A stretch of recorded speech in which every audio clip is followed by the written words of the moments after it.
Selamat pagi kepada teman-teman sekalian dan Ibu Lisa selaku dosen mata kuliah Manajemen Pemasaran. Kami dari kelompok 8 akan mempresentasikan hasil kerja kami terkait review untuk 2 jurnal. Untuk jurnal yang pertama ada Journal of Fashion Marketing dan Management volume 24 yang diterbitkan pada tahun 2019 yang berjudul Menjelajahi Peran Estetika Visual dan Modalitas Presentasi dalam Komunikasi Merek Fashion Mewah di Instagram yang ditulis oleh Sony Kusuma Sonjaya. Sebelumnya saya akan memperkenalkan anggota kelompok saya masing-masing. Yang pertama ada saya sendiri, Aulia Magistrani dengan NRP 002, yang kedua ada Alfandi Bakti dengan NRP 065, dan yang terakhir ada Anindya Kahvi dengan NRP 073. Latar belakang dari jurnal ini adalah pada tahun 2017, 85% dari pertumbuhan pasar barang mewah dipengaruhi oleh konsumen generasi muda. Maka dari itu, banyak merek-merek mewah yang memanfaatkan sosial media seperti Instagram sebagai sarana pemasaran. Namun, merek-merek mewah juga harus menggunakan strategi visual yang efektif karena Instagram telah menyatakan bahwa pengguna tidak melihat 70% kontennya. Banyak pemasar merek mewah yang menggunakan estetika klasik untuk konten mereka, walaupun masih belum ada penelitian lebih lanjut terkait dampak estetika visual ini.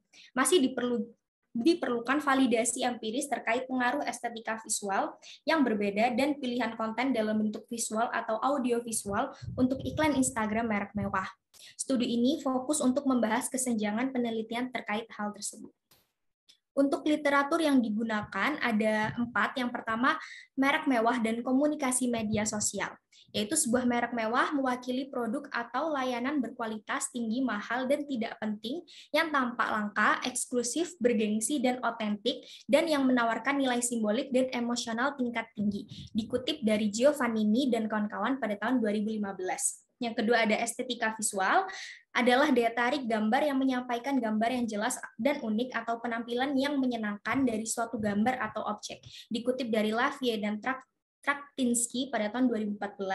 Yang ketiga ada modalitas presentasi, adalah sejumlah format komunikasi baik verbal, visual, audio, atau kombinasinya yang digunakan dalam menyampaikan informasi atau pesan. Dikutip dari Burgun dan kawan-kawan pada tahun 2002. Dan yang terakhir ada interaksi antara estetika visual dan modalitas presentasi. Meskipun estetika visual dan modalitas presentasi keduanya mempengaruhi tanggapan terhadap iklan, dikutip dari Kano dan kawan-kawan 2017, Krishna dan kawan-kawan 2016, Kusuma Sonjaya dan Chip Tono 2019, Wang dan Mueling 2010, dan memperkuat pesan merek yang dikutip dari Xiao dan kawan-kawan 2016.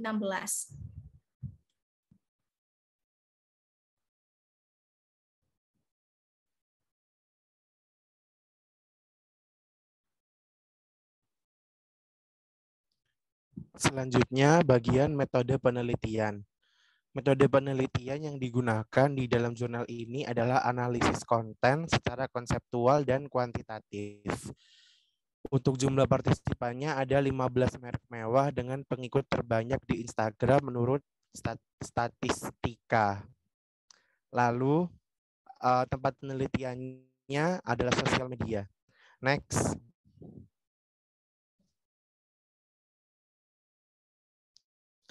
Untuk hasil penelitiannya yang pertama, merek-merek mewah lebih sering menggunakan estetika klasik daripada estetika ekspresif saat membuat konten Instagram. Namun, jumlah suka dan komentar untuk konten dengan estetika klasik secara signifikan lebih rendah daripada konten yang menggunakan estetika ekspresif. Ini menunjukkan bahwa pengguna Instagram lebih suka konten bergambar yang visual, novel, dan kreatif. Yang kedua, konten Instagram yang diposting oleh merek-merek mewah juga lebih sering mengadopsi modalitas presentasi yang lebih ramping atau hanya visual saja daripada modalitas yang lebih kaya, audio visual. Namun, hasilnya menunjukkan bahwa konten yang menggunakan modalitas yang lebih ramping atau yang hanya visual saja menghasilkan respon yang lebih sedikit daripada konten dengan modalitas yang lebih kaya. Next. Untuk kesimpulan dari jurnal yang pertama, sangat penting untuk memahami pentingnya estetika visual sebagai sarana tidak hanya untuk menciptakan kesenangan, tetapi juga untuk mengembangkan keterlibatan konsumen dengan merek. Yang kedua, pengguna media sosial merespon positif estetika visual ekspresif dan modalitas presentasi yang lebih kaya karena informasi visual yang disajikan lebih menarik dan dinamis. Next.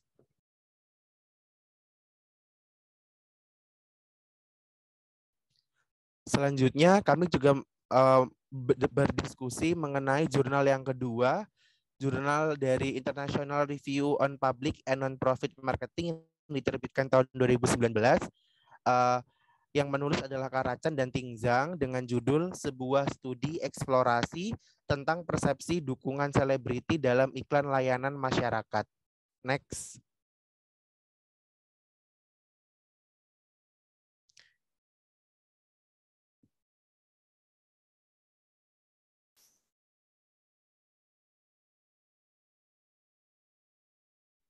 Selanjutnya di jurnal kedua bagian latar belakang, di negara Hong Kong, pemerintah wajib menyiarkan 1 menit iklan layanan masyarakat setiap jam.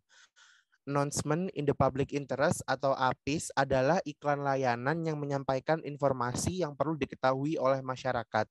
Salah satu contoh APIS adalah penggunaan selebriti sebagai bintang iklan. Namun, terdapat kekurangan penelitian dalam bagaimana audiens memandang pengguna selebriti dalam iklan layanan masyarakat. Sebuah studi kualitatif eksplorasi kemudian dirancang untuk membahas dan mengeksplorasi kesenjangan penelitian. Fokus penelitian ini bertujuan untuk menguji persepsi kalangan pemuda terhadap iklan layanan masyarakat yang menggunakan selebriti sebagai endorser. Next. Selanjutnya, literatur yang digunakan dalam jurnal kedua ini.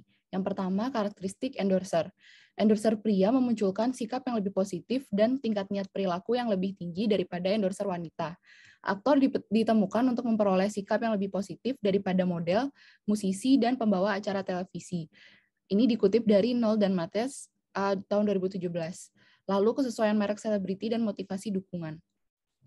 Beberapa penelitian meneliti bagaimana kecocokan merek selebriti mempengaruhi evaluasi merek. Kesesuaian dikonseptualisasikan ke tingkat kesamaan yang dirasakan antara selebriti dan merek. Ini dikutip dari Bergqvist dan Zhou tahun 2016.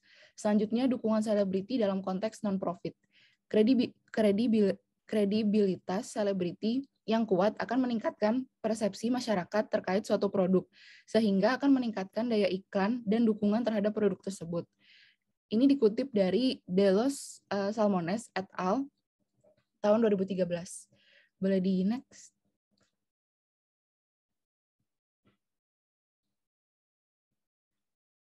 Selanjutnya, untuk metode penelitian yang digunakan dalam jurnal ini, itu menggunakan kualitatif eksploratif dengan partisipan 29 orang, usia 18 hingga 24 tahun.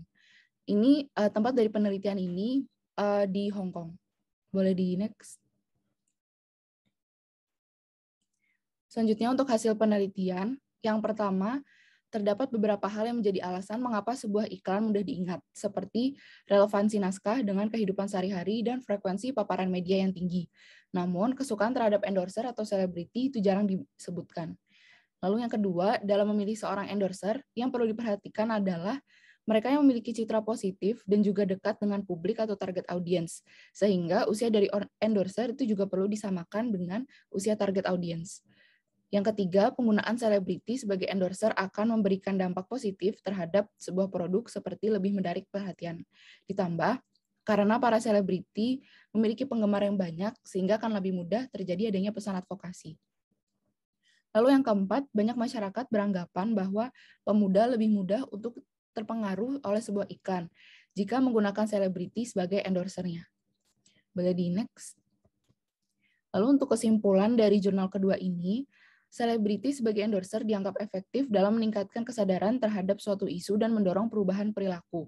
Namun, di samping penggunaan selebriti sebagai endorser, sebuah iklan ternyata akan lebih diingat oleh masyarakat jika memiliki naskah, slogan, dan pengulangan dalam berbagai media. Sekian presentasi dari kelompok kami. Mohon maaf jika ada kesalahan baik dalam kata maupun tulisan. Terima kasih.